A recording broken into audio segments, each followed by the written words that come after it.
Ralph Eubanks, who is a writer in residence at the Center for the Study of Southern Culture at the University of Mississippi, has a new book out. It's a nuanced look at the Delta. The name of the book is When It's Darkness on the Delta. The book will be released on January 13th, and on that date at Square Books on the Square in Oxford, there will be a kickoff event coincide with the release of the book. Part of that event will be a conversation between Ralph Eubanks and another Mississippi writer, Wright Thompson. They will discuss the Delta, the good, the bad, the misconceptions. Both men have a deep personal connection to the Delta, and Wright Thompson, like Ralph, is an acclaimed Mississippi author. Currently the senior writer for ESPN, and he's also written about the Delta, most notably his book, The Barn. Is a deep dive into the tragic murder of Emmett Till. If you're in Oxford on the 13th, I encourage you to go and see this event. It'll be two men who love the Delta talking about it. But I have good news if you can't be there on the 13th. We were able to eavesdrop on a conversation between Wright and Ralph. It was a cold and rainy day when they met to discuss Ralph's book and the Delta, a place they both love. So sit back and listen. I promise you'll learn a lot. Well, Ralph, thank you so much for having me up to your office. I'm surrounded by books that I haven't read. So there are a few over there that I haven't read either. I know, just my to-read stack, which until recently included your book. And I mean, I know, but for the sake of the folks watching, if you wouldn't mind just telling me again what the name of it is and what it's about. The book is called When It's Darkness on the Delta, How America's Richest Soil Became Its Poorest Land. It is a book that's looking at the Mississippi Delta through both a personal lens, but also a historical lens and a contemporary lens. So it combines memoir, history, and reporting. You know, I love those genre-busting books, and it sort of feels like the Delta requires that. Sort of walk me through what your personal connection to the Delta is, and then how and why you revisited that to do this. My personal connection really comes from my father, who moved to the Delta in 1949 to work at Milestone with the resettlement administration there, and then eventually becoming what was then known as the Negro County agent in Holmes County. So my family lived in Milestone, Chula, and Lexington, so over on the hillside of it. My family left the Delta in 1956, the year before I was born, which one of the things I tried to do is look through county agents' reports, but they didn't keep the Negro County agents' reports. I suspect that a lot of the turmoil of the dissolution of Providence Farm led to the reason that my parents left the Delta. But I was always taken back to the Delta because my father never wanted to leave. He really loved the place and thought that what he was doing there was really going to be transformative for it. So when I come back to Mississippi 10 years ago, it'll be 10 years to the day that this book comes out. It's funny how that works. It's really weird how that happened. I started going to the Delta. I just started driving around these places. And first it was very comforting to me to kind of see this place and that not a lot of it had changed. And then I started to look at it very differently. Poverty was part of the landscape when I was a kid. That's kind of the way that I looked at it. And I began to see it very differently. And that's what kept me going back. And that's what really led me to write this book. I was also first doing some reporting on access to broadband in the Delta, which took me around to a lot of different places, and then decided I wanted to go even deeper from that. I'm fascinated by broadband and healthcare and the actual issues that face the actual Delta, not the mythological place. So, but before I get to that, I sort of want to deal with the elephant in the room, which is the myth of the Delta.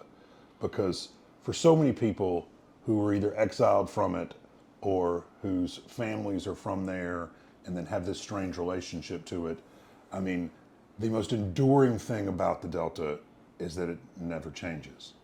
And the thing that keeps the Delta from ever escaping the gravitational pull of its own past is that it never changes.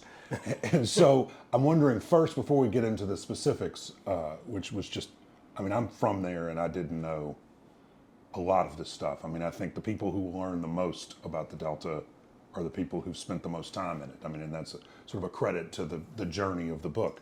But walk me through your own encountering of the myth of the Delta and then moving through it in order to ask questions about the actual place, not just the one in the ether. I think encountering the myth of the Delta came from my childhood. That I just remember driving down Highway 49 and you kind of made that drop at Yazoo City and then everything changed. It was like, and you know, for a kid growing up in the Piney Woods, it was like, whoa, what happened here? Yeah. And so that's the thing that really got me. And then I guess it was 35 years ago, maybe closer to 40 years ago, I sent my wife, my girlfriend, now my wife, through the Delta. And I said, you got to go see the Delta. You're driving down to Natchez, got to go through the Delta. And she calls me and says, I saw nothing but poverty. Why did you send me that way? And that was kind of the wake-up call to me that I didn't see it, that I was kind of wrapped up in the myth of the Delta. Mm-hmm. And that's when, so in doing this book and coming back here, you know, I had, while I was working on this book, I had up on the wall, you know, there are 3 questions. What are the policy, political, and cultural issues that have disadvantaged the people of the Mississippi Delta? What are the myths that keep us from seeing them? And what role does race play in shaping that mythology? Those are the 3 questions that I had up on a whiteboard in my office that I go in and I would look at that every day and say, this is what you're doing. You're trying to sift through this mythology, not only the myth that people there embrace, but the one you yourself even have about it. So, you know, I mean, one of the things that's interesting is the way because the mythology of the Delta is so powerful that it tends to eat even attempts to break the mythology. Like, Well, that's where the whole title comes from. When it's Darkness on the Delta, is that Tin Pan Alley song, and that goes through lounging on the levee, listening to the nightingales, even though there are no nightingales in the Delta. And wasn't nobody lounging on the levee. And nobody's and lounging on the levee. No one's heart's heavy. All God's children got someone to love. It's like this is. I was thinking, these are people who have not been to the Delta. Yeah, that's right. And that's what I find out. These are 2 nice Jewish boys from New York. They talk to black folks in New York about their Delta home. They're nostalgic for home, and they just kind of layer that mythology over it. So when you get there, I know you were in Clarksdale, which is my hometown, for a long time, and so, you mentioned healthcare, you mentioned broadband. Like, what are the modern lenses through which you looked to try to understand a very old place? Ooh, education is one big lens that I began. How much time do we have? To look at education. I did look at healthcare. I looked at access to to social services. I looked at Parchman. Parchman. There's 20,000 acres in the middle of the Delta. I say it's just like this big wound on the landscape. Yeah. I went inside Parchman and taught writing there for a year to kind of in Unit 29. Oh wow. And to get a sense of, well, this idea of poverty and violence that intersect in the Delta. And I wanted to, and I thought, this is where it really comes together, is inside Parchman. And the only way I'm really going to understand this is to talk with these people who've done that. What did you understand about the intersection of poverty and violence walking out of Parchman the last day that you didn't know walking in? What I didn't know is how much that I was embracing the idea of the poverty and violence and how they intersect, but I didn't understand the actual realities of it from the life of the people. And the thing that when I walked out of there is I realized that the place scared me so much because I realized that there was so much about these men's lives that were connected to my own in ways that I didn't expect. You expect to see them kind of this separation. And I saw this very thin line between... There, but for the grace of God. Yeah, I saw this very thin line, and I'm realizing that I had a lot more in common with those people than... And which is why when I'm there, I'm trying to get them to write about their past before Parchman. What they wanted to write about is their life inside Parchman. And that just scared me too much. And then I had to kind of, you've got to look at this even though it scares you. It is, one of my favorite things about it is, you mentioned there's the sort of academic study of the forces, there's the deep reportage, and then there's the memoir leg of the stool. One of the things, your father is such a big part of the memoir leg of the stool. And I'm curious, I guess, what are the dangers of cracking open your own father's mythology, and how do you feel about him now that this is done? I have to say the way that I feel about him is, I think that he had a great deal of idealism, maybe too much idealism.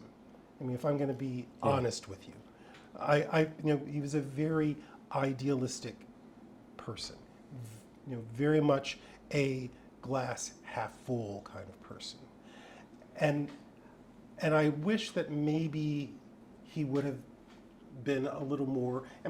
He was a fiery person. He did kind of get involved in things in the movement, but I wish that he would have seen that a lot more and maybe been a little more vigorous in the way that he was approaching things, rather than thinking, well, he thought things can really change here, and I don't think that I think maybe he got wrapped up in the mythology himself. Well, it's so dangerous because it's so seductive. It's very seductive. And I tell people that I try to write from a sense of exile, which is why I have 1 foot in Mississippi and 1 foot out. While I'm working on this at Harvard, I'm thinking, I'm in the wrong place. But it was actually the right place. I needed to be away from there and then kind of go in, see it with fresh eyes, go out, which is why I went around with the camera the whole time, taking photographs, so that and putting those up on the wall of my office in addition to those 3 questions, so I knew exactly what it was I was writing about. So, I guess, what are things about the Delta? Because the Delta is both interesting to people who've never been there, and it's deeply interesting to people who've never left it. It's one of the few places in the world where those Venn diagrams just a circle. And so I'm curious at what you think that only someone with a foot outside of Mississippi can really see about what is something you saw that I could be there for 1,000,000 years with 1,000,000 typewriters and never see? What I began to see was the roots of American income inequality, not Mississippi's income inequality, not income inequality in the Delta, but overall in this country. I spent some time in Western Pennsylvania. That's a Delta. Yeah. I spent some time in Martin County, Kentucky, which has the same poverty demographics as Sunflower County, except the racial demographics are flipped. That's the Delta. The extractive industry there was coal. The extractive industry in Sunflower County was cotton. So, one of the things, the way I try to explain the Delta to people is, if it looks like there was a failed experiment here, there was, because a commodity chain moved through and left. This is what Odessa, Midland, Texas will look like when we have clean energy. This is what Saudi Arabia will look like when we have clean energy. And so, I'm curious, after, at the end of all of your reading and research, what are the fundamentals about the Delta that are specific to sort of macroeconomic trends, and what about what has happened there and how it looks is specific to the Delta? I think what is specific to the Delta is cotton. Drew, Mississippi had more cotton gins than anywhere in America, which is just unbelievable. So you see the detritus of King Cotton all around. So I think that's the the one thing that is really different. But then you also begin to see how income inequality was baked into the entire system. And it was just as it was the corporations who owned, like International Harvester and others who owned coal companies in Kentucky, they were just like plantation owners. Yeah. So it wasn't, so it's just like different systems. So they're both kind of related to deindustrialization. And that's the thing, is we don't see it. Deindustrialization, globalization. What happened with people going hungry in the Delta after farm mechanization and pesticides coming in? It's the same as globalization and mechanization elsewhere. But it's just that we see it differently because it's mostly black, and we equate race and poverty, and we equate blackness and poverty. So I think we see it less than maybe we see it, say, in Appalachia. So and this is so interesting because, like, there are a lot of these sort of facts in your book. So I hate to sort of put you on the spot, but I'm confident you'll be able to come up with one. But like in the way that, like, the fact I love to describe what life was like in the Mississippi Delta in 1990 was that you couldn't get life insurance. That no life insurance company would issue a life insurance policy for anyone who lived in the Mississippi Delta, which is why all the farmers had their kids in Memphis and in Oxford.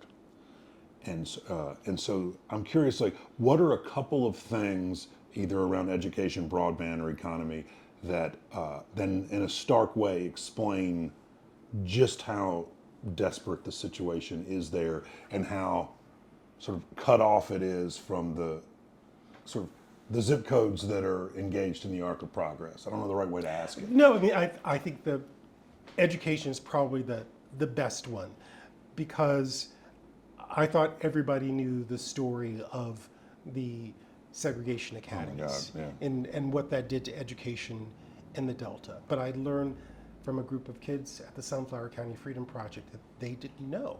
They said, we know that there are these other schools and that white people go to them, but we know you have to pay to go to them, that the only people who can afford to pay that are white people. And I said, well, do you know about we know all about Brown. I said, well, do you know about the Alexander v. Holmes case? So I take them through the Holmes case. It's like the scales fall off these kids' eyes. They're saying, no one's been telling us this. We didn't know that this is why these schools existed. And it's again, it's another myth that has come up, is that these are nice Christian schools for white Christian children, and we let a few black people in. And so new myths are coming up all the time because they're things that we don't really confront. I always talk about this idea of reconciliation, and I say reconciliation is not a kumbaya moment. It is really learning how to live together down the road. Yeah. We never did that during integration. We didn't think, how are we going to live together down the road? And that's exactly, because everybody went their separate ways. There's such a, the nihilistic view of this is that if we'd started in 1954, there might have been a different outcome for the state. If we would have just said, even if you didn't like it, like, hey, this is happening. Yeah. And so pushing it off till 1970, sort of, into the decline of into post-industrial America, it was sort of too late. Like, we had missed the moment where there was the money and the will. And so, sometimes I'm like, if I had $1 billion, like, I think I could go fix the Delta. And sometimes I think you couldn't. Well, that's the thing, is that people have spent millions of dollars trying to fix the Delta. And I've lived there a lot of my life, and I can't, if you asked me, if I didn't know where that money had been spent, and you asked me to go around and find it, I don't think I could. Well, that was one of the things I was also very curious about, is, what did say the Kellogg Foundation spend its money on? What actually worked there? And then asking economists, okay, how does social change philanthropy work? How should it work? And it has to be an alliance between the government, the local people, and the foundation. The foundation is here for proof of concept of things that will work. Then you bring government in. But because we've said government is part of the problem, that doesn't happen. And therein lies our issue. We see government as the enemy rather than government as a force that could actually do good. You know, I'm thinking of a couple of moments, but you know, there's some really moving. The place really comes alive, and not the myth, but you know, the actual place. You know, and I'm sure you've read the famous, what's the guy's name? The David Cohen. Yeah, David Cohen's, yes. So the thing that really shook me is that, you know, because he is the author of the sort of needlepoint terrible cliche quote about the Delta beginning in the lobby of the Peabody Hotel, which just makes me just want to kill myself. Like that, I hate that quote so much. And I just was like, and then you read his whole book and you realize that that book was an indictment of the Delta in a pretty aggressive way for 1948. And yet the Delta mythology machine came in, pulled the one mythological line out, erased everything he ever cared about or wanted to do, and protected itself with the mythology. It was a big bless your heart. Nobody saw it. No, it was unbelievable. And so that's exactly right. So the thing I'm curious about for you is like what of this is just chronicling a thing that is happening, and what to you is aspirationally prescriptive?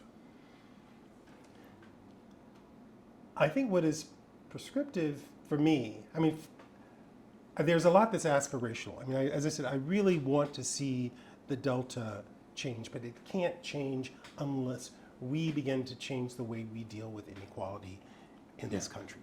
We are continuing to perpetuate that. We can't have a whole place that is cut off from broadband, this large swath of land. And what are the internet percentages? I don't know them off the top of my head. They're fair. It is. Were you shocked at like the least connected part of Mississippi is the Delta, to broadband. That is the least connected. And when I actually had a kid figure out what type of signal was coming in, it wasn't enough to download video. So what did all those kids do during the pandemic? They got iPads that they didn't even have connections to. They didn't have, and they didn't even have connections. And you know, so the most at-risk students in America just didn't go to school for some reason. They just didn't go to school. So I think there's, you know, we can really do that. We did it with rural electrification. Yeah. We could do that with broadband. We also have to think about our social safety net. Yeah. And rather than kind of giving $77 million to a former NFL player, you know, kind of letting all that get out into the world. We have to think very seriously about that. We should be thinking about how this social change philanthropy could actually work. We did it with hookworm eradication in the South. We could do it with poverty in the South as well. But we also have to think about what does each town in the Delta or each county really need, because it's different from place to place. And we also have to kind of confront the idea of race and the role that race has played in shaping this whole place. We're in a time in this country when people don't want to think about race. They're saying it doesn't really matter, but it's completely shaped the place. And also, like that what's the great Dwight Eisenhower thing? Farming is easy when you're 1,000 miles from the field and your plow is a pencil. Yes. Like the idea of like we shouldn't be talking about race, that might work in a think tank somewhere, but like if you're not if every conversation about the Mississippi Delta doesn't start and end with the wages of capitalism and with race, then nothing else that follows really. Yeah, and if we're not going to deal with it, it is going to stay the same. But we've missed opportunity after opportunity, and then at the same time, the state of Mississippi, every time something has come in to try to change it, has undermined it, or forces like the Delta Council have undermined it. So we kind of keep the good old boyism. We keep perpetuating it. And I mean, my first night in Clarksdale, when I just moved to my apartment in Clarksdale, a man came up to me and says, well, I understand you're working on a book on the Delta. Now you stay away from that Emmett Till stuff, you hear? So it's like you got to know that these are, so that means That was stay me, away- by the way. I was just being really competitive. just stay away from race. It is, God, I mean, you know, I was going to move on to healthcare, but like, that's just shaking and also like not surprising. And, you know, do you see the will and the means to actually do these things, or is everything about this place now just post-elegy? I see the will in people. I met so many people like, Calvin Head and Milestone, what he's doing. Gloria Dickerson. Gloria Dickerson is like one of the She's just all-time like, greats. It's like, who said, we're moving out of the Kellogg Foundation. We're moving out of the Delta because we can't really change the minds of the people. She says, well, who's working to do that? And she goes in and does that. Tim Lampkin and his higher purpose.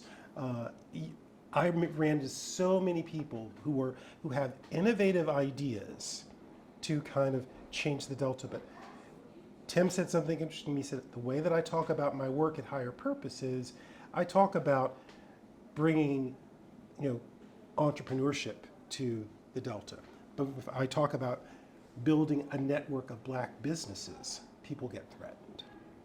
So it's like, again, the elephant in the room, it's race. And it's that income inequality. And also, we settle things with getting political rights, but there was never really political rights and political power in the Delta, but there was never economic power. And that's the one thing that they were forced to share the political power, but no one could force them to share the economic power. One of the things you read when you sort of read white papers about AI is like one of the fears is that it's going to lock capital in place.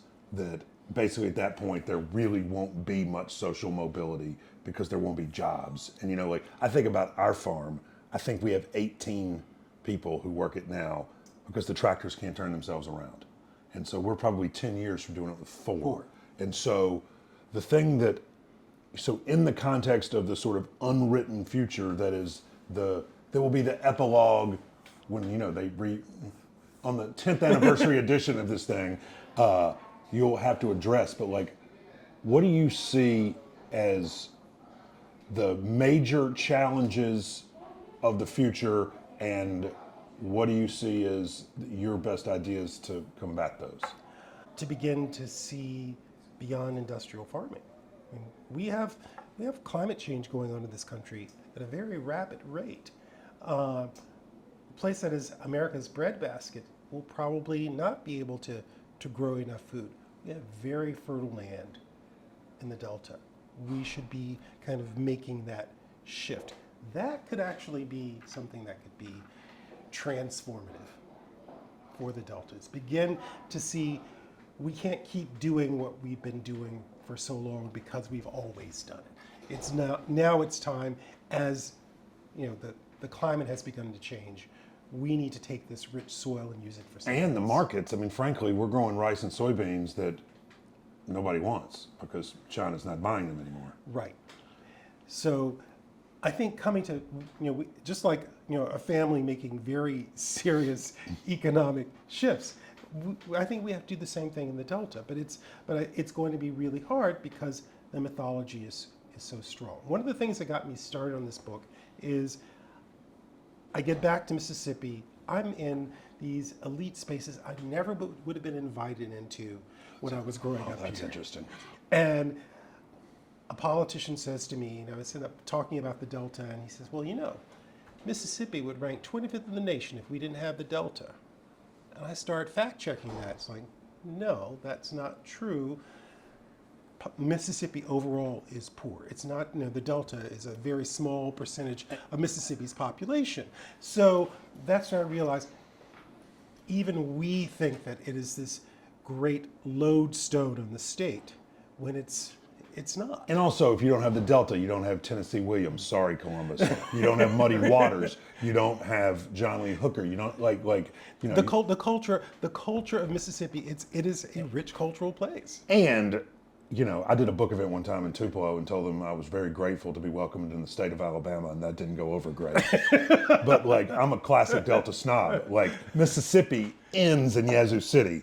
You know, Well, technically, Tupelo is part of Appalachia. well, you know, and technically it's, you know, it's Western Alabama, and then everywhere below Hattiesburg is Louisiana. No, I'm but like, you know, to me, like the Delta is the beating heart of Mississippi, and therefore the South, and therefore America. You know, I guess the thing I want to close on is, well, you know, we laughed about that there are two different audiences for the book. Mm-hmm. And there are people who are fascinated by and don't know anything about the Delta. And I guess there are three audiences. There are people who are really interested in it, and then there are people who are from there. And those are three very different audiences. And in my reading of this manages to sort of be for all of them. And I'm curious what you want curious onlookers to learn about a place they don't know anything about, and what you want native Deltans from Clarksdale and Cleveland and Drew and Ruleville, and what you would like them to understand and think about the only home they've ever known. I'd like for them to be proud of the place that they're from. I think, and they should be really proud of this place that they're from, rather than feeling this kind of a little bit of pride mixed with shame. Yeah. And I think that's, for them, that's what I wish. For the person who doesn't know, I want them to begin to think about not just the Delta as the most southern place on earth. I want them to think of it as the most American place on earth. That's what I want people to begin to see. And then those outside of this country to want to come to see this place, because it is beautiful, but you do have to look at it through a realistic lens rather than through that mythological lens. I think even that scene in Wings of Desire where the man is, you know, he's praying over him saying his most enduring memory is seeing the Mississippi Delta. That's playing into the mythology. Yeah. But really I want people to begin to take the mythological lens off. Yeah. And begin to see the reality and the underpinnings of why it is the way that it is. Yeah, the truth of it lives at the intersection of Absalom, and you know, the movie Sinners. It's not either one. You know what I mean? Yeah. Like you know, it's always that. Look, Ralph. You know, I think like a lot of people from the Delta, both having lived there and written there. I mean, I certainly am always a little skeptical of Delta books, and this is immediately in the canon. And it's just a tremendous piece of work, and I'm so grateful for you making the time to let me come here and talk to you about it. It's really, really something. And It's great to get to talk with someone who's as enthusiastic about the Delta side. So. And I hope folks will come see us at Square Books. And congratulations on the book coming out. Thank you.